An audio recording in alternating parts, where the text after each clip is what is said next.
evening and welcome to Create the Vote Melrose, the Mayoral Candidate Arts and Culture Economy Forum.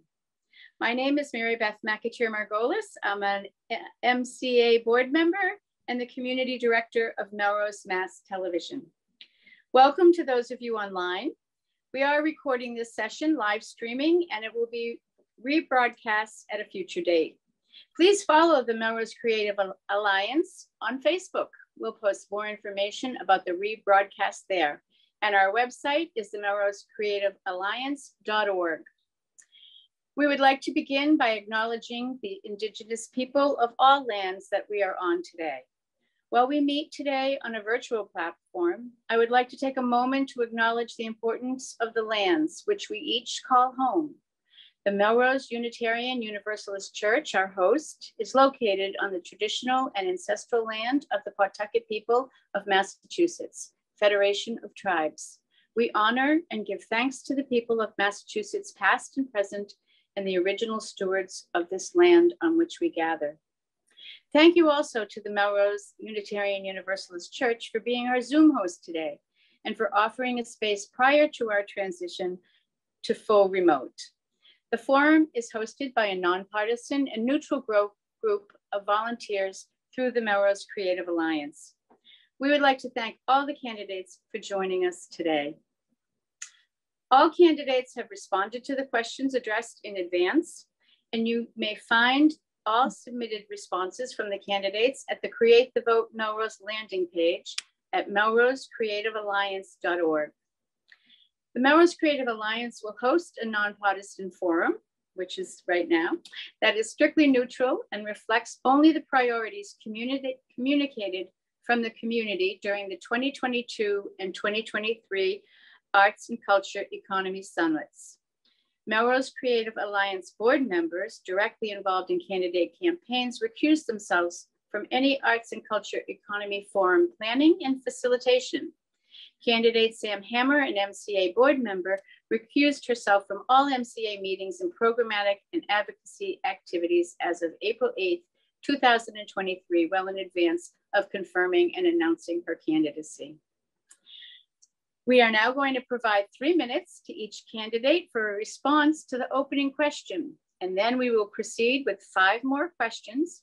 Each candidate will then be provided with another 3 minutes to address each question. Let's get started.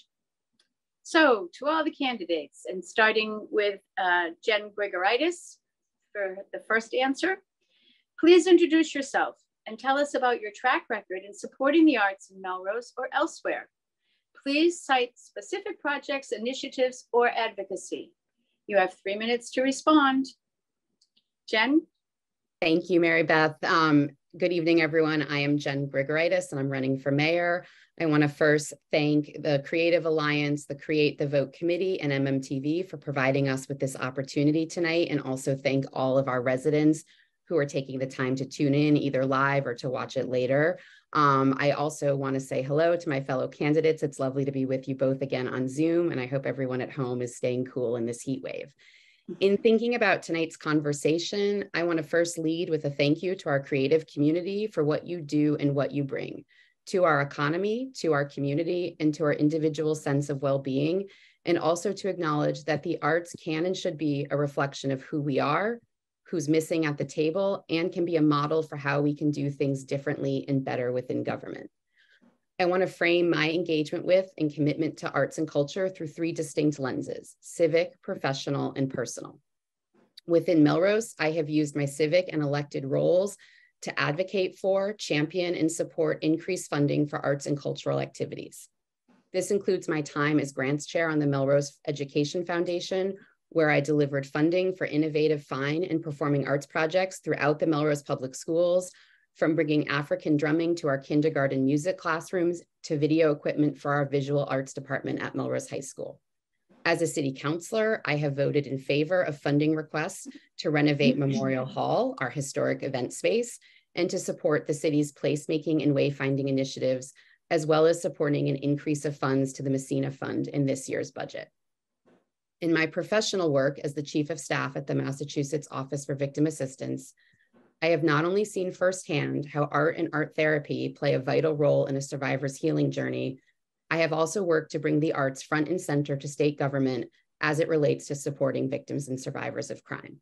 My agency partnered with artists and arts organizations throughout the state to create Violence Transformed, an art exhibition held at the State House with art made by survivors of violence, which runs each year during National Victim Rights Month and is an opportunity to bring artists into the conversation within the halls of government as creators, as victims, and as advocates.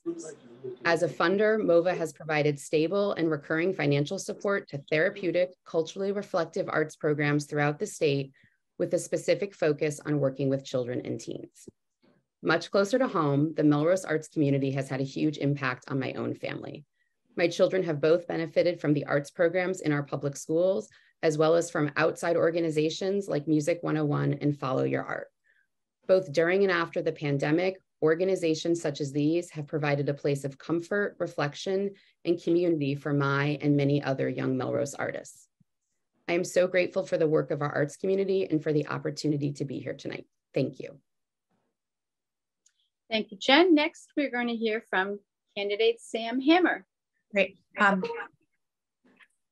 Thank you, and hi, everyone. I wanted to first thank our Creative Alliance organizers for tonight's event and for all the work that you do for all of us in Melrose. I am so happy to be here at this forum on this topic. I'm grateful for all the work that has been done throughout our community's history to create the Melrose that attracted my family here and that we fell in love with. Your work is the foundation of what I hope to build upon as your next mayor.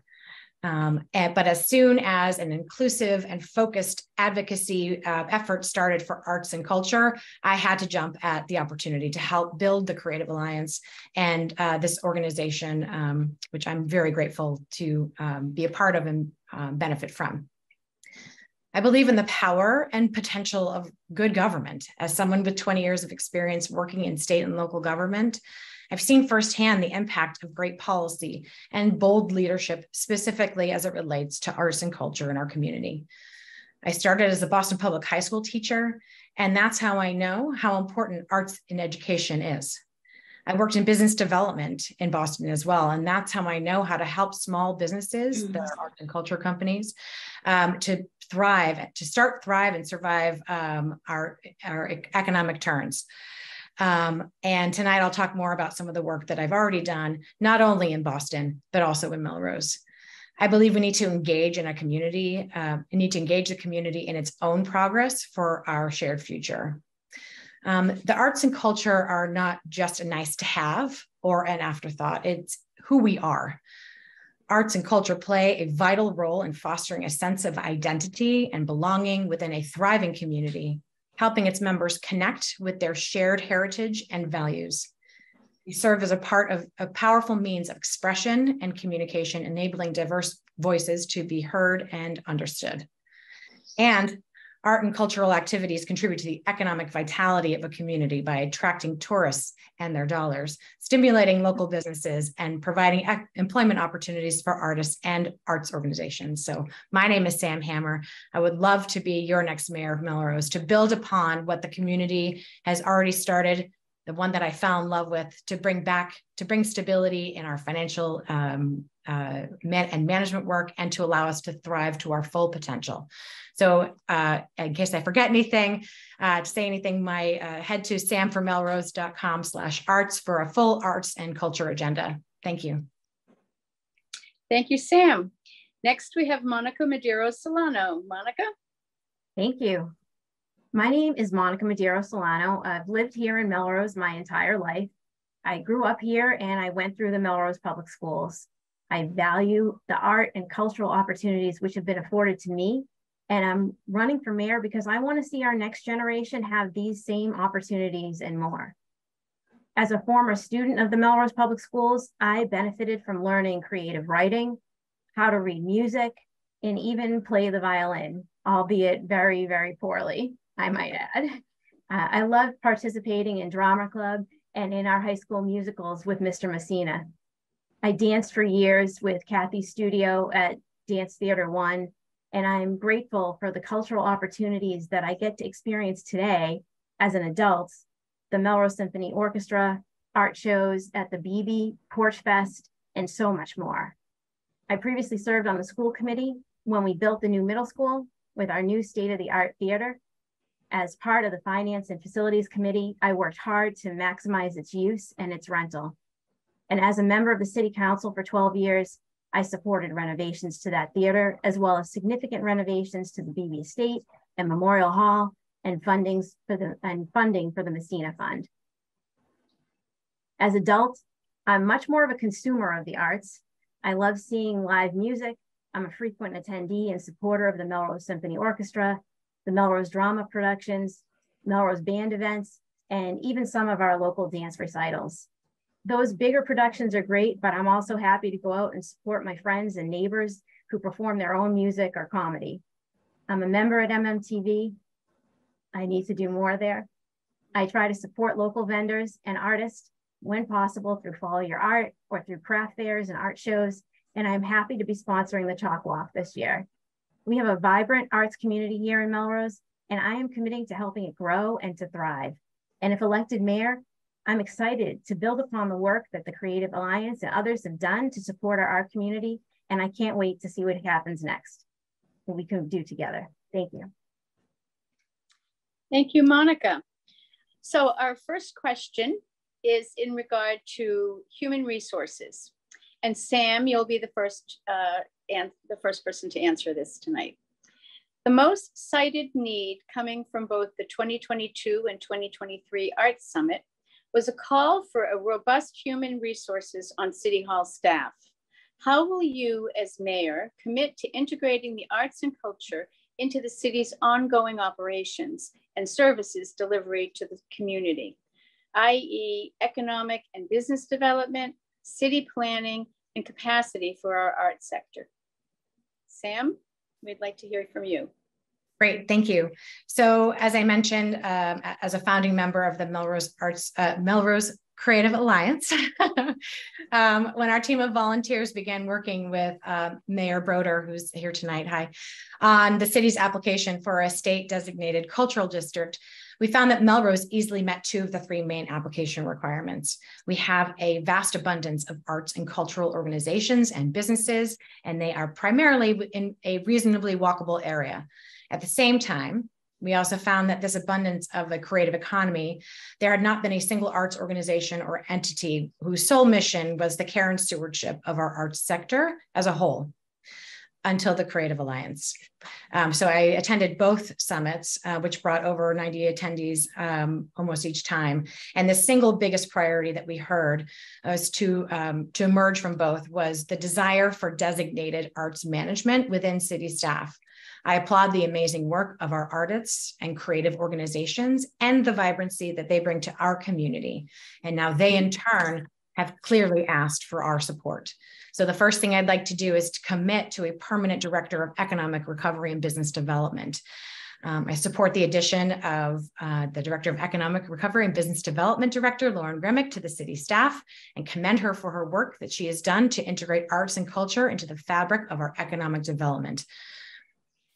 This is currently a federally funded position. So as mayor, I'd like to incorporate this role as a permanent position in the city's operating budget to ensure that she has adequate access to resources from the Mass Cultural Council, Metropolitan Area Planning Council, Creative Collective, and more. The second thing I'd like to do is commit to supporting a cultural district and the Melrose Creative Alliance as its managing partner. I support a formal partnership with the Creative Alliance to work directly with the city to advocate, promote, and be a steward of our proposed cultural district. They've done the work and proven they are a formidable partner. And together we will work in close collaboration with our nonprofit arts and culture organizations to elevate this great work they are doing, to activate and bring more vibrancy to our business districts and neighborhoods. The third thing I'd like to do is expand access to city-owned spaces and buildings. I want to open up and including underutilized streets and spaces to encourage presentation of creative work and cultural gatherings that draw people together in our districts, including our People's Front Lawn of City Hall. I want to ensure a dedicated grant writing support to support the work of the directors of economic development and community planning and community development. And I promise I will say yes to great ideas. I believe all city departments have elements of creativity in their work, and I believe we live in a community with great ideas and a willingness to execute them. So I will be a mayor who says yes and rolls up her sleeves to figure out how to make these creative ideas a reality. Thank you. Thank you, Sam. Monica, your thoughts? Thank you. Well, incorporating art and culture into the fabric of our city is not something that I see as one person's job alone. To truly integrate the arts and culture into our ongoing operations and service delivery, we need to work with staff at all levels to make this happen. And leadership starts at the mayor's office. My vision would be to work with staff at all levels to find ways to incorporate the arts. Certainly, our Office of Planning and Community Development would play a major role in this area, as would our Director of Recovery and Business Development, especially in seeking grants or applying for a cultural district designation. As mayor, I would expect my office would be actively involved in scheduling, planning, promoting, and executing our larger cultural events in the city and supporting staff and other departments for smaller events. Many other departments support these events, including DPW for setup and cleanup, our police for safety, fire on the ready in case of any medical emergencies, and often our health department to ensure food safety. Our schools are the hub of so much of our cultural and art activity. Our school staff does a wonderful job of supporting young artists and creators.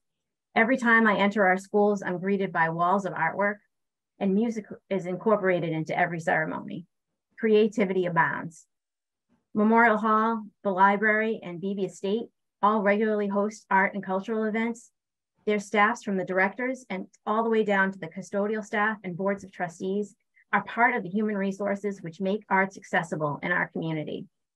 We do have the ability to incorporate more art and culture into other aspects of our operations, including some less thought of areas. Art is not just painting and music and dance. Even landscaping and gardening can be art. I'd like to see us beautify more of our public spaces and around our buildings and our parking lots by adding more flowers, and especially native ones, to support our pollinators and make our spaces more inviting to all. Our DPW staff maintains these areas and would assist in that development. Similarly, architecture is art. And as we anticipate building and renovating 4 public safety buildings, I'd like to see us add artistic characteristics into these buildings so that they can be visually appealing for generations to come. Thanks. Thank you, Monica. Jen. Thank you. Arts are a key part of our community and our local economy, and that should absolutely be reflected in the city's human resources. We need to make the city's Director of Economic Recovery and Business Development position, which currently serves as the lead liaison to arts organizations and artists, permanent by building it into the city budget. This role is currently funded through ARPA monies, which will expire in December of 2024. As mayor, in my first budget request to the city council, I will ask for this position to be partially funded with taxpayer dollars so that we can responsibly and incrementally add the full cost of this role to the city's budget over 2 budget cycles. I would also like to use some of our remaining unexpended ARPA funds as seed money to hire a full-time grants writer for the city, which would relieve the burden on existing city staff to seek out and apply for funding. This role can also provide technical assistance, build public and private partnerships, and help inform residents, artists, and civic groups on potential funding opportunities while supporting and amplifying the great work already being done in this area by the Melrose Cultural Council, the Creative Alliance, and other organizations. Additionally, arts and culture need to be integrated into every conversation, plan, and project undertaken by the city from the beginning. As mayor, I will prioritize formalized partnerships with our existing artists and arts organizations to ensure their voices are included in everything we do. We also need to pay our artists. We need to provide compensation for work that is done on behalf of the city, whether that's creating art for our parklets or donating their time and expertise to various initiatives. And we also need to acknowledge to the public the ways in which the city supports public events and arts that isn't through direct funding. For example, the DPW and police overtime costs for public events like the Summer Stroll, the outdoor concert for the 100th anniversary of the Symphony at Mayoral Field, and our other great fairs and cultural events. These events are vital parts of our shared community, and we need to continue to provide them while also accurately reflecting to the public how they impact the city's budget and how they also impact the livelihood of our arts organizations, businesses, and artists when we don't pay them for the work that they provide to us. As mayor, I look forward to leveraging our greatest resource, our city staff, to support our arts community, as well as investing in positions that can support and amplify the great work being done by these organizations and individuals. Thank you, Jen. The next question is about DEAI. And first, we'd like to hear from Monica on this. The second most cited priority from the arts symposiums surrounds diversity, equity, access, and inclusion. As mayor, how would you and/or your staff support our local artists and arts organizations while also inviting new and outside creative voices for our resident arts consumers to enjoy and experience? How will you ensure access and inclusivity as part of the fabric of our broad and diverse cultural community? Monica? Thank you. Well, offering more and enhanced cultural celebrations throughout the city would be a great way to build community and social engagement with our neighbors and attract those from other communities to come to Melrose. For example, I think we could make our Juneteenth celebration much more robust, possibly adding dance, art, and music. We have the potential to enhance our Memorial Day parade, to incorporate more arts in floats, music, and dance, while also outreaching and supporting our veteran community. We could also consider adding some new cultural celebrations. One to consider might be Lunar New Year. Another could be US Native American Day, which is celebrated on the fourth Friday in September each year.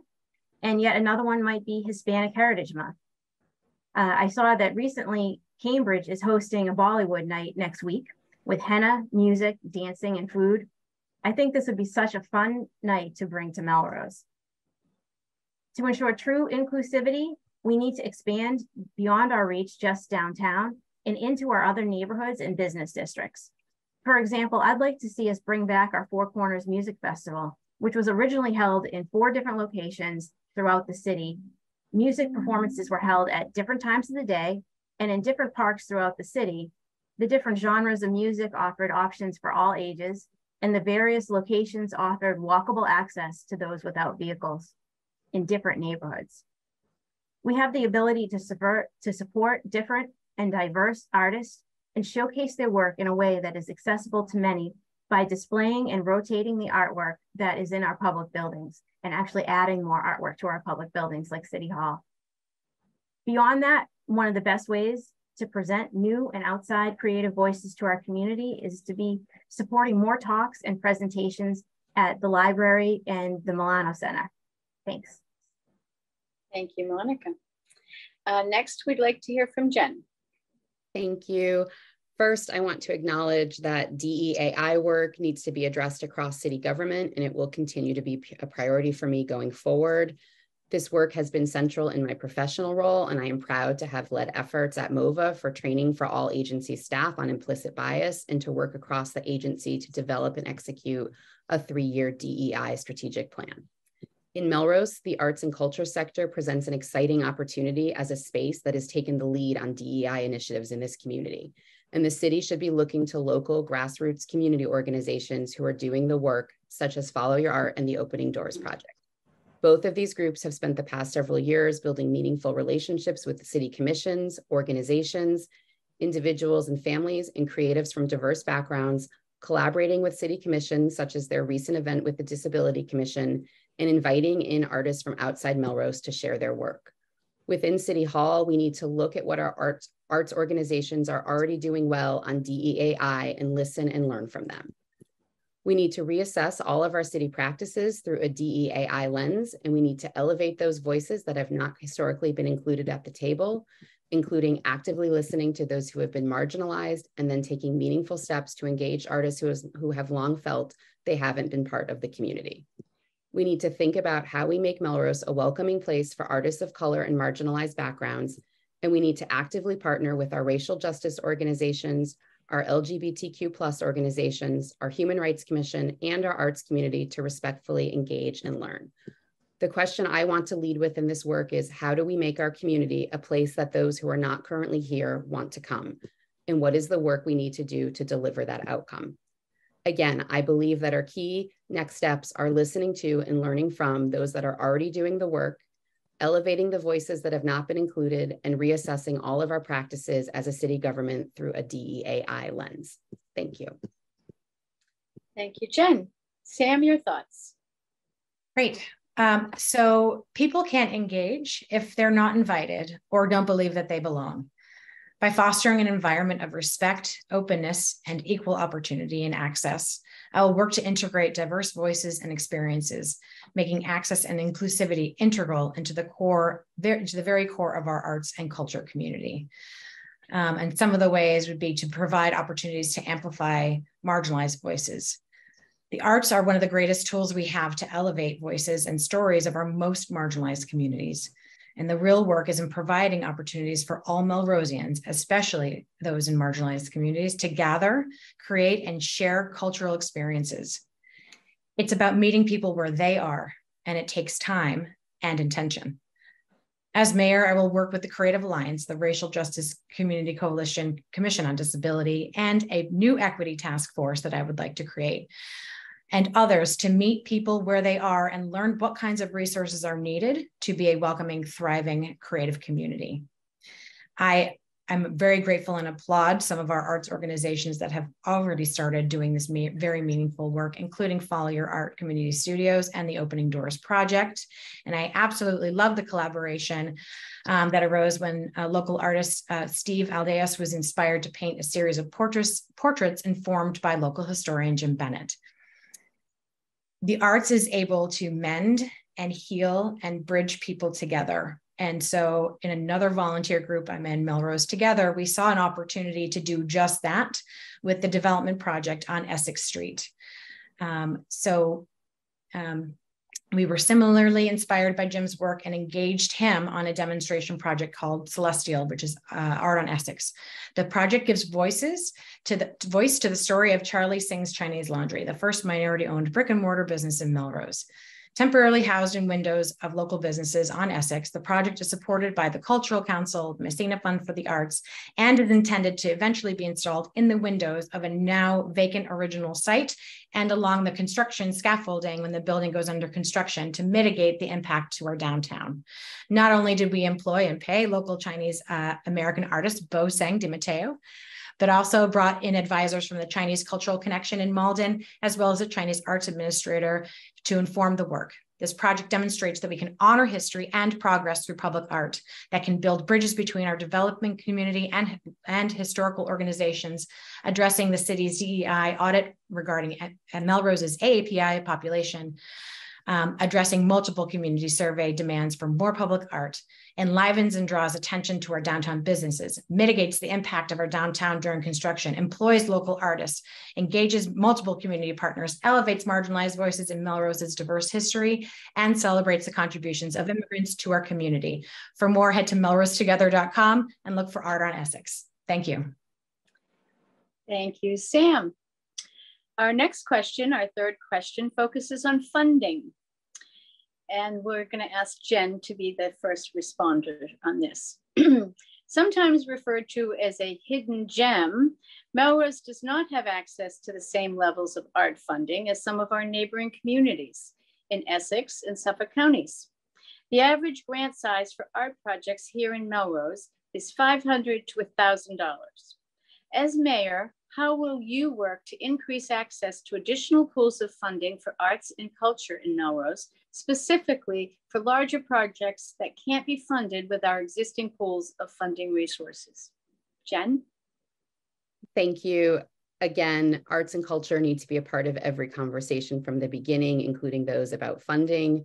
We know that so many of our art organizations are operating on shoestring budgets and/or volunteer labor, and support from the government is often tied to budget timelines that don't maximize resources. I believe that for relatively short money, we can do inspiring and creative things, including incorporating funding for public art into larger project budgets right from the beginning. There are ways when we plan intentionally and strategically within our current funding mechanisms to have significant impact without significant additional costs.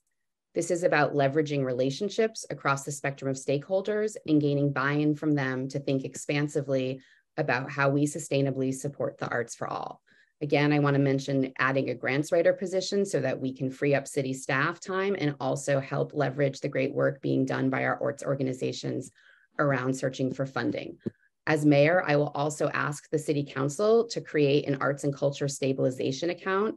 An account such as this would enable us to have a dedicated funding source that is not limited to a fiscal year and would allow us to deposit money when free cash balances come in flush, as they have for the past few years, so that we can put aside money for larger projects that can cross multiple fiscal years. And I think that would enable us to really expand our support of the arts. I would also want to continue to leverage our relationships at the State House with Rep. Libreg-Garabedian and Senator Lewis and continue to advocate for earmarks for larger projects. For example, they've recently supported work at Memorial Hall with state dollars, as well as the gazebo, which could be a beautiful outdoor space for performances once we get it fixed up. The expansion of the Messina Fund in this year's budget should allow for some larger projects to be funded and can serve as a pilot for us to see what types of applications we're receiving, if bigger dollar amounts are having the impact that we're looking for, and who we're still missing from being invited to the table to apply for that funding. I also want to build on the great work that is already being done by groups like the Messina Fund, the Cultural Council, and the Cultural Allowance to develop a multi-tiered communication strategy, along with a grant workshop for interested new applicants to attract and support new artists to applying for funding through our various funding sources. Thank you. Thank you. Next, we have Sam. Great. So here in Melrose, dedicated arts and culture funding comes primarily from the Melrose Cultural Council, around $18,000 in 2022, and the Melrose Messina Fund for the Arts, around $10,000 in 2022 as well, with some additional support from the Rotary Club, the Melrose Cooperative Bank, Eastern Bank, and the Foundation Trust. Thank you so much. I'm grateful to all of these organizations for making arts and culture a priority. And I would like to, the first thing is to continue the growth of the Messina Fund. The Messina Fund had been level funded for over 10 years. And despite increases into costs of producing creative work. I applaud Mayor Paul Broder for doubling this fund in 2023, and our Director of Economic Recovery and Business Development, Lauren Gremick, the Messina Fund Chair, Maggie Abdow, and the Creative Alliance team advocated for this increase for our arts and cultural organizations.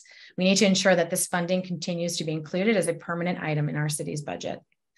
I want to ensure grant writing support. As mayor, I will ensure that all of our city staff includes grant writing expertise to ensure we are not leaving funding on the table for opportunities that support the capacity building of our arts and culture sector. And secure our cultural district designation. I will ensure that we will secure a cultural district designation that makes Melrose eligible for upwards of $15,000 in additional funding from the Massachusetts Cultural Council. I will continue to support and partner with the Creative Alliance, who last year raised an additional $9,000 from outside sources without tapping into scarce local arts funding.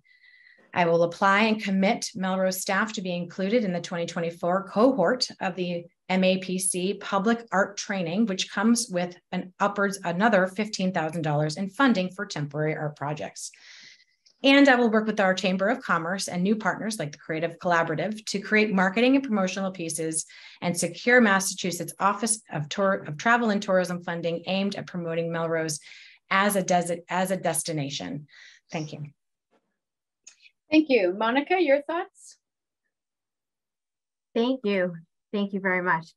We have to leverage the resources that we have while also looking actively for funding opportunities which will support our arts in our community. For example, we can work with the Metropolitan Area Planning Council, the MAPC, which recently held a webinar on arts and culture federal funding opportunities, which I attended. Several grant programs, including grants for the art projects, are available $10,000 to $100,000 limit. Challenge America grants for $10,000. Our Town for $25,000 to $150,000. These were all discussed. While these deadlines have passed, we may be able to take advantage of these if they open up another round of funding or if there's similar grants in the future. And actually, MAPC just sent an email out yesterday announcing a grant called Making It Public to train municipalities in how to commission local public art. At the end of the training, there'll be a call for temporary public art with the grant for local artists of $15,000. These are things we can take advantage of. We may have a better chance at qualifying for funding if we work in collaboration with some of our existing art groups, perhaps the Melrose Creative Alliance, the Melrose Cultural Council, the Messina Fund, Follow Your Art, MMTV, or some other local nonprofits. Some grants not only prefer, but require a city to jointly apply with such a group. We may be able to partner with other private companies or public institutions. And we should recognize Melrose Hospital's great work of showcasing and rotating art. This is an example of a very public space. The artwork is not only beautiful for the space and beautifies the space, but it has mental health benefits, helping to put visitors at ease in a place that often brings an awful lot of stress. Additionally, the Massachusetts Cultural Council regularly posts grant opportunities and resources for organizations. Many of these may be suitable for projects in our community. Part of ensuring funding is ensuring that user fees go back to the programs for which they intended. These are the fees that we collect. They could include anything from student activity fees, like and program ticket sales at the drama club show. And we need to make sure that these proceeds are used to support the program in which generated them. So if elected mayor, I would implement a thorough review of all of our fees and insist on regular oversight of their use. The arts benefit everyone. We would be remiss if we did not ask the community for donations to support arts in our community, in particular to support access so that we can have arts for all, especially for those who can least afford them. Thank you. Thank you. And going hand in hand with funding is space, our next question. Another key priority to emerge from both summits was the idea of equitable access to right-sized public spaces for presenting creative work. How will you ensure, as mayor, that our artists, our art organizations, creative and cultural workers, and just Melrosians with great ideas will be able to find and afford space to produce their creative ideas? And we're going to ask Sam to start this off. Great.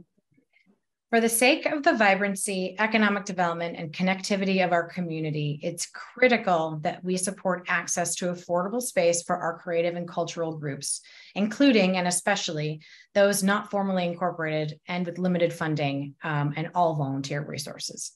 So the first thing I'd like to do is incorporate arts and culture into the work at City Hall, which we've already talked about quite a bit.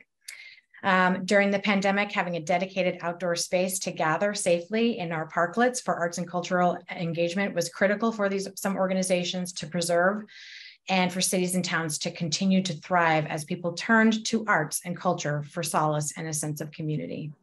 I want to also maximize revenue in city-owned spaces to keep costs low for Melrose cultural organizations. Our city-owned cultural buildings and spaces are a key part of my 5-part budget stabilization plan. Go to samformelrose.com/budget for that. We have beautiful city-owned buildings in Melrose, and in order to keep rental costs low for Melrose residents and organizations, maximizing revenue from outside events will be instrumental. As mayor, I want to do the work with DPW, building staff, trustees, and friends organizations to build a profitable business plan that serves all of our city-owned buildings to the levels they need for maintenance and improvements, while pushing costs lower for our own community organizations to benefit from our spaces, both indoor and outdoor. I want to partner with building owners to integrate art to allow for creative, beautiful installations in vacant storefronts in the heart of our downtown. I spoke already about the Melrose Together Art on Essex project that was produced and funded entirely by local artists and community volunteers, and it will mitigate construction impact on our downtown once that begins. We also have a lot of available, interesting, and underutilized space in Melrose, and I will be the mayor who says yes to your creative ideas and to do everything I can to remove barriers and provide what resources we have at our disposal to encourage and activate our public spaces in ways that elevate your missions and your organizations, bring our community together, and encourage dialogue and awareness around our most pressing issues, elevate marginalized voices and stories, and enliven our business districts and neighborhoods to be thriving, vibrant districts again. Thank you. Monica, would you like to comment on space availabilities? Yes, thank you. One thing is certain, space is at a premium in Melrose. This includes space for art and culture as well. In thinking about this and the other questions, I asked myself, what is art? You know, my answer was art is painting, drawing, sculpting, crafting, sewing, technical graphic arts, music, symphony, harmonica, drum corps, bagpipes, writing, whistling, instruments, electronic mixing, singing, dancing, comedy, video, photography, jewelry and furniture making, even cooking and baking, landscape architecture, masonry and stonework, carpentry, woodworking, whittling, carving, mosaics, and more. And with that definition that I know is not even all inclusive, I'd venture to say that we probably have thousands of artists in Melrose. And I then asked, what do they all have in common? And my answer is they're all different and they have different needs. This is another example of how we think creatively to leverage the space that we have to find accessible settings in Melrose. Benefit that we do have is that we have many small parks and green spaces throughout the city. We can use these to showcase completed artwork or for public performances or to host creative or participatory sessions like painting in the park or Tai Chi in the park. As mentioned earlier, we can use our city buildings to rotate art displays in public and accessible settings. And many of our local groups, you know, they struggle to find meeting space. So groups like the Quilters or our Melrose Arts and Crafts group, they would be able to benefit, and they will be able to benefit from new and increased public meeting spaces, which will be in the library after renovation. New public meeting space is also part of the plan for the new police station. So as mayor, I would explore the idea of offering some community education programs, possibly through the recreation department. And these community education programs could include art or woodworking, even creative writing, and they could be accessible for all ages. And we could consider opening up one of the school buildings for classroom rentals to other artist groups on the same night or nights that we have community education classes, possibly at a reduced rate, since the custodial and operational costs could be split among many groups instead of just one on those evenings. Just some ideas to maximize and leverage the space that we have. Thank you. Thank you, Monica. Jen, let's hear your thoughts on this. Thank you. I want to acknowledge that this is clearly an important issue for our small grassroots volunteer arts organizations here in Melrose. And I look forward as mayor to listening and learning more from our artists and arts organizations about their needs and working in partnership to find solutions. Based on my insight into current city projects and finances, I believe we have both longer-term opportunities to expand our space options for public events and arts, and more immediate options that can balance affordability for our arts and culture community with our need to work within the confines of the city's finances. In the short term, we have hopefully 2 new spaces coming online within our community, our renovated public library and possibly and hopefully 4 renovated/redone public safety buildings. All of these projects have designated new community rooms that would be available for use for various organizations in and outside of Melrose. We need to have liaisons from our arts and culture community engaged right now in those projects, no matter where they are in the process, so that we can think about how we incorporate public art into the final completion of those projects and how we plan for the use of that space to be able to serve the needs of our arts and culture community, and that these needs need to be built into the budgets for those projects. Again, no more free labor from our arts and culture community on behalf of the city. In the medium and longer term, we can be increasing access to outdoor spaces by partnering with the Park Commission and the Superintendent of Parks. The city's open space and recreation plan highlights a need for more space for public gathering and identifies several places, including El Pond, where we could invest in outdoor stages for productions by various arts groups. I would also conduct a space survey so that we have a comprehensive and updated understanding of what space is available in our city, both public and private, so that we can provide that as a resource to organizations inside and outside of Melrose. And I would also conduct a fee study of all public rental costs, review best practices from neighboring communities, and consider a fee structure that supports not just prioritizing Melrose residents, but also bringing in historically marginalized artists from outside our community so that they can access space within Melrose. As we move through developing a master plan for all of our public school buildings, we need to ensure and center equitable access to arts in all of these buildings. We want to make sure that the schools have the facilities to foster artists throughout their tenure in Melrose Public Schools. And by adding more performance spaces throughout our buildings, we would be able to grow and expand programming for students and have more options for public use for rentals. I would also want to look at right sizing our current ordinance regarding public art in vacant buildings. We've had that on the books since, I believe, 2019, and I think that global pandemic delayed the implementation of that. I think this is an opportunity to re-engage with the Chamber of Commerce, our landlords, our arts community, and our city staff to think about how best we do that in a way that meets the needs of artists and our landlords. Thank you. Thank you. So this mayoral forum was based on arts and cultural economy. So this final question focuses on the arts and economic development. And we're going to first hear from Monica on this. Thank you. As mayor, how specifically will arts and culture play a role in your plans to advance the economic development and vitality of our downtown as a destination? And how will this be resourced and funded? The Melrose Creative Alliance volunteer team has been working for over 2 years, as we heard, with the city to advance an application for a state designated arts and cultural district in Melrose. What is your understanding of the benefits of the district designation, and how will you work with us to fund, promote, and program a cultural district in Melrose? Thank you. Monica? Yes. Receiving and thank you. Receiving a cultural district designation would help us to attract more tourists and to support and more tourist attention and support for our arts community in Melrose. It may also provide us with access for more grant funding to expand future art and cultural programming in Melrose. Something we could do to support the arts and culture in our community might be to work with local businesses and other institutions to designate nights, like one night a week, or sorry, one night a month probably, that's otherwise a slow night as arts night in Melrose. We could have local businesses participate in showcasing artwork or hosting musicians, comedians, or poets, and the city could do the same. And in good weather, it could be outdoors. We could make better use, I think, of Mary Foley Park or possibly even Mary Livermore Park, both of which are close to downtown and could be used for smaller performances without closing Main Street. On funding, it's vital that we get a better hold of our city finances, especially on the school side. Our current budget is betting on using at least $2.7 million of free cash just to balance out this school year's budget.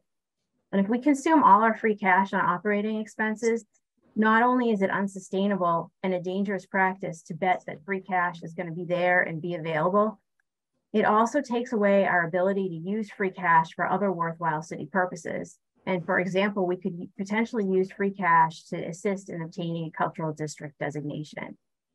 And definitely, although I can see the benefits of obtaining a cultural district designation, I feel strongly that we should incorporate more programming and attention throughout our entire city, not just downtown.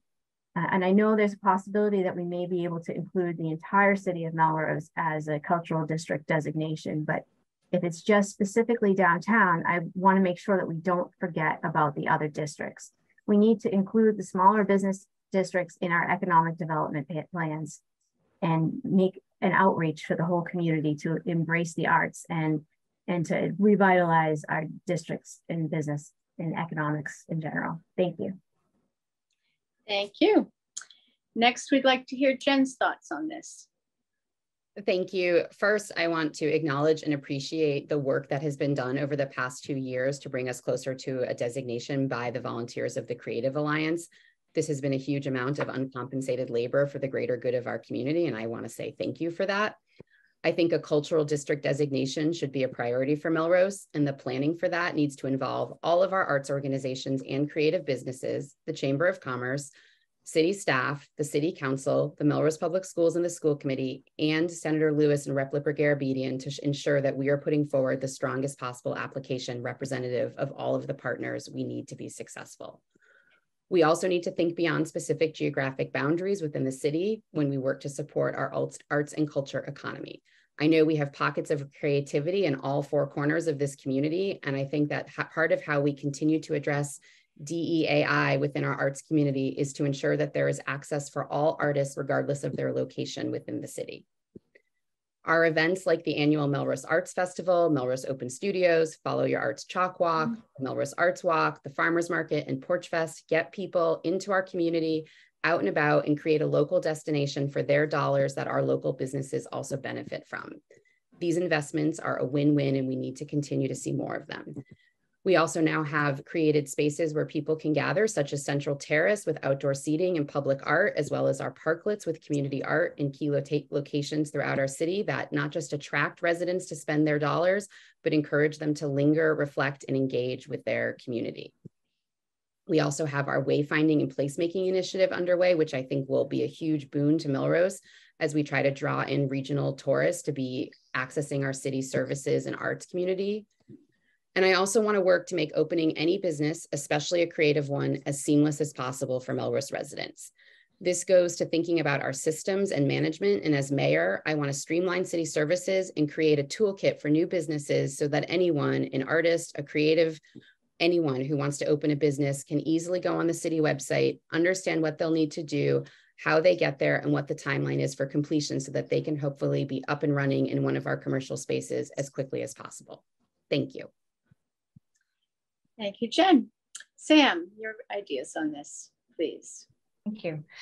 Arts and culture are vital to the economic development of any thriving and vibrant community. We have already seen and found in our community that when we activate spaces and bring events and people together to gather, they stay longer and they spend more money in our local downtown. And also people want to come and be a part of it from outside of Melrose. We have to activate our available spaces and offer people the experiences that inspire them to come to our business districts, all of them, and to stay longer in all of them.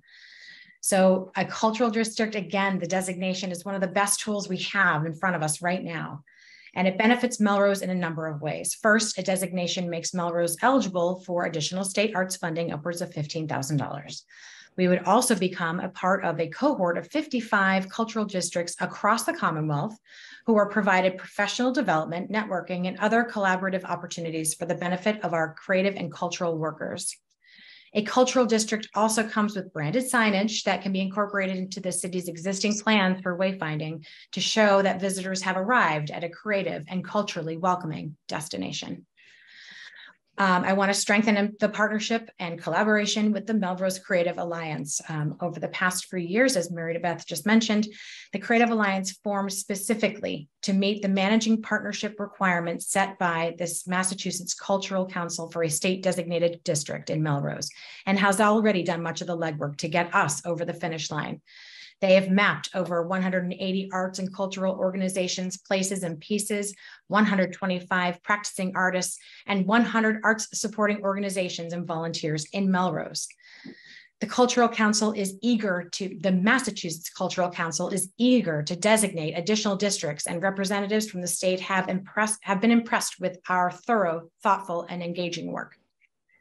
The Creative Alliance team are all professionals in their fields, meet state requirements, and have proven to be a formidable and committed partner to the city, and include city staff and the Chamber of Commerce and others as well. It is time that the mayor's office and the city formalize this partnership in order to complete the application. We're so close to earn that Melrose Cultural District designation efficiently and expediently. Again, I talked about expanding revenue opportunities for our city-owned buildings, especially the Performing Arts Center at the middle school, Memorial Hall, and the BB Estate, to create sound business plans to ensure that we are leveraging these assets to maximize revenue for outside performances that will draw people to Melrose, but also be able to mitigate the cost for our own organizations in this community that deserve to be in our buildings. And I will work with diverse groups of partners to imagine and submit proposals for the Cultural Council festivals, including a participatory model like the Martin Luther King Month of Service. So I want to help other people also support their own mission. Thank you. Thank you. And thank you all for your, did I get everybody there? Yes. Thank you all for your thoughtful answers to these questions and for your commitment to the arts in Melrose and surrounding areas. It's obvious from your responses that you all have wonderful ideas as to how to bring more arts and creativity and support it in a better way in Melrose.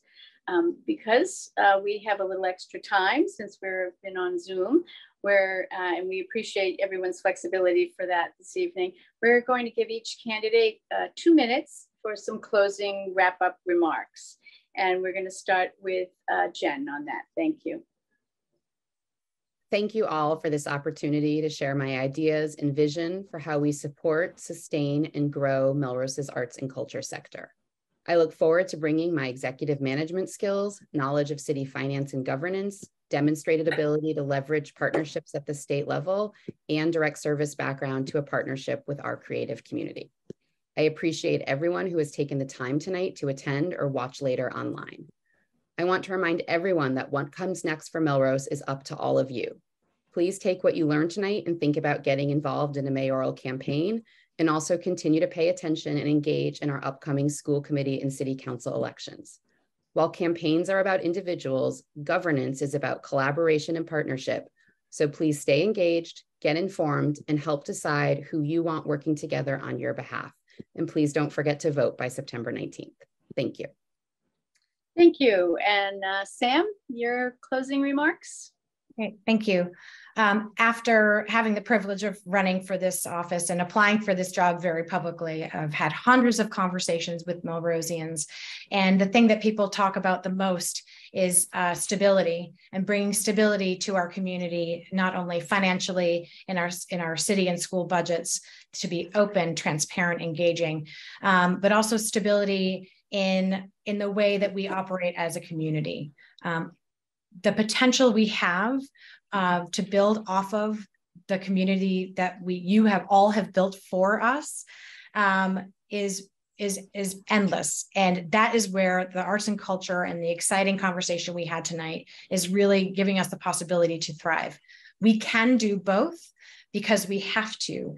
We can stabilize our community and our budget and our schools and the affordability in Melrose, and also reach our potential because we have to. I want to be the person that helps us get there. I've seen it done. I've seen the magic of theater, and I want to make sure that our communities and our community organizations that help and serve our community and our children are able to start, thrive, and be integral to the work that we do here. So I thank you so much for all of your time, and I look forward to more conversations. Thank you. And Monica, thank you. Thank you. Thank you for the opportunity to share my ideas and vision for our community. I want to thank the Melrose Creative Alliance, the Create the Vote Committee, Maggie Moore Abdow and Stacey Babb, and the Unitarian Universalist Church for hosting this forum. Special thanks to Mary Beth McAteer Margolis, my former colleague on the City Council, for moderating, and MMTV for broadcasting, my fellow candidates for participating, and most especially the voters for watching and listening to us with an open mind. Again, we have such a vibrant art community here in Melrose with so many artists who use different mediums for their crafts. I want to see our artists thrive, and I'm committed to working across our entire community to help incorporate the arts of all kinds throughout our community. I'm excited about the opportunity to be elected mayor and to put my experience to work for you as a partner throughout this journey. I ask for your vote September 19th and hopefully again on November 7th. To learn more and to get involved, please visit my website at www.votemonica.com or follow me on Facebook at Monica Madero Solano for Melrose. Thank you very much. So that concludes our forum, our questions. And we want to thank all the candidates for participating and for, as I said before, being flexible. I think I just saw it's still about 86 degrees out. So I think we're all pretty glad that we just did it this way tonight, and appreciate the audience's flexibility and your ability to log on. As a reminder, you can learn more about each candidate and see their responses to tonight's questions to the Create the Vote Melrose Arts and Culture Economy at the landing page of melrosecreativealliance.org. Additional thank you to the working committee for this event and to you also, all of you, for joining us this evening. I'd like to remind everyone that this forum is just a step in the long advocacy process towards supporting arts and culture in Melrose. And we need all of you to get out there and vote on September 19th. And if you're not available then, you know, early voting is available on September 8th, which I think is tomorrow, right? Yeah. As well as September 12th. And of course, I'm sure you can vote absentee as well. So we have to keep the momentum going. Those of you today who have joined us, we're once again going to ask you to thank with us the Melrose Unitarian Universalist Church for hosting us on Zoom today. And thank you for supporting the arts and culture in Melrose. And we look forward to continuing this conversation. You can also find a replay of this, a rebroadcast on MMTV's YouTube channel. If you go to mmtv3.org, I'll give ourselves a little plug there. You'll be able to access the forum on that, and we have been recording it live and actually broadcasting it live as well. So thank you again for your participation, for your support, and we look forward to a more exciting and creative season of elections in Melrose. And don't forget to vote. Thank you all, and good night. Thank you. Good night, everybody. Good night.